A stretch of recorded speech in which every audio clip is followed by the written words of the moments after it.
wearing nothing but an iron slave collar, a woman runs for her life after escaping from the man who had tortured her for 3 days.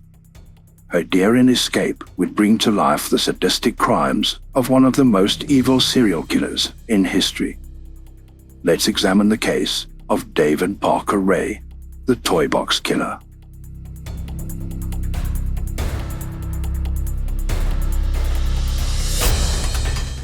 David Parker Ray was born on the 6th of November 1939 in Belen, New Mexico. Raised primarily by his grandfather, Ray was subjected to frequent physical abuse and neglect. His alcoholic father provided him with sadomasochistic pornography. This exposure at a young age is often cited as a critical factor in the development of his deviant sexual fantasies. Throughout his adolescence, Ray was known to be a loner with few friends and little social interaction. He struggled academically and was frequently bullied at school. These experiences likely contributed to the formation of his violent and controlling tendencies. Ray began his crimes as an adolescent and later claimed to have started raping young girls as soon as he was able to tie their hands behind their backs. But the world would remain unaware of his crimes for decades. Ray's method of operation was both methodical and brutal. He would target vulnerable women, such as sex workers or those struggling with addiction, making them less likely to be reported missing. After abducting the woman, Ray would take them to the converted trailer he referred to as his toy box. This soundproofed chamber of horrors was equipped with a gynecological chair, various torture devices, and numerous tools designed to inflict pain. It is estimated that Ray spent $100,000 on the trailer, fitting it with sex toys and torture devices. After bringing his victims to the toy box, he would subject them to a training session, wherein he outlined the rules they were to follow. This included an audio recording known as the tape, which detailed the horrors they were about to endure. In the recording, Ray told his victims, "I get off on mind games." The psychological torture he subjected them to was as severe as a physical torture. There was even a mirror mounted on the ceiling so that the victims could see themselves being raped and tortured.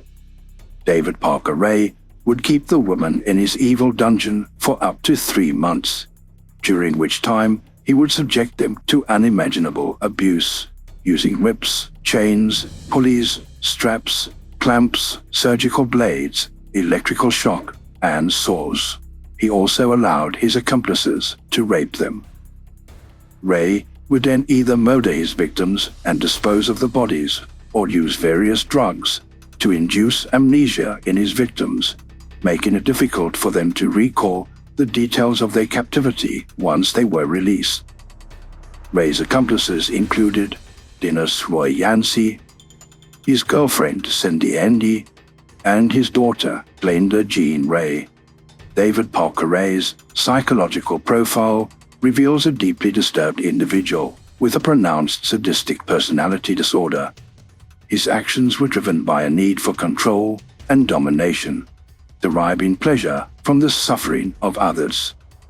The meticulous nature of his toy box indicates a high level of premeditation and planning, suggesting an organized offender.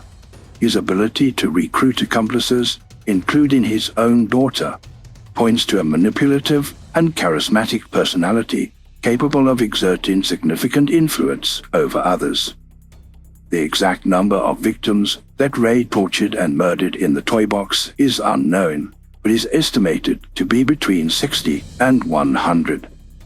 In 1986, Ray's daughter and future accomplice, Glenda Ray, told the FBI that David Parker Ray was abducting and torturing women and then selling them to buyers in Mexico. But she was not taken seriously. The world remained oblivious to the evil of David Parker Ray until the abduction of Cynthia Vigil in 1999. After being subjected to 3 days of rape and torture in the toy box, Cynthia managed to escape. She waited for Ray to leave for work and then escaped by stabbing Ray's girlfriend, Cindy Hendy, in the neck with an ice pick. She fled naked and managed to get help from a nearby homeowner who contacted the police. Investigators were shocked by the extent of the evidence they found in the toy box, including the torture devices and disturbing video recordings of the horrors Ray inflicted on his victims.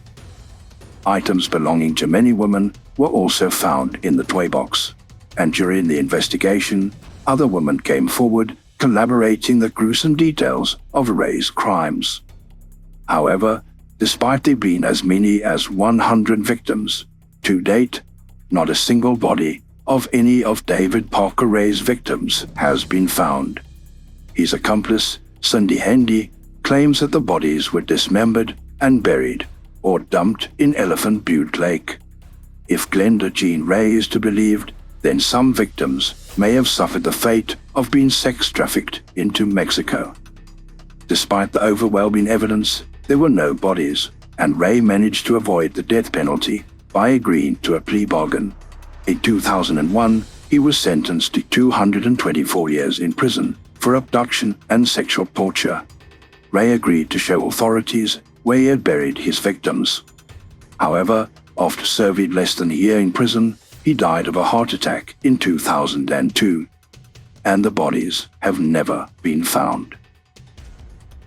His girlfriend, Cindy Hendy, testified against Ray and received a sentence of 36 years for her role in the crimes. She was released on July 15, 2019, after serving 21 years. As part of his plea deal, his daughter, Glenda Ray, received a lenient sentence of only 30 months.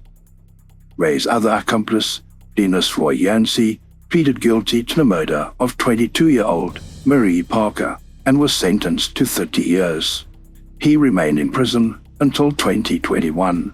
Survivor Cynthia Vigil later founded a non-profit organization, Street Safe New Mexico, which works with sex workers and other vulnerable people living on the street.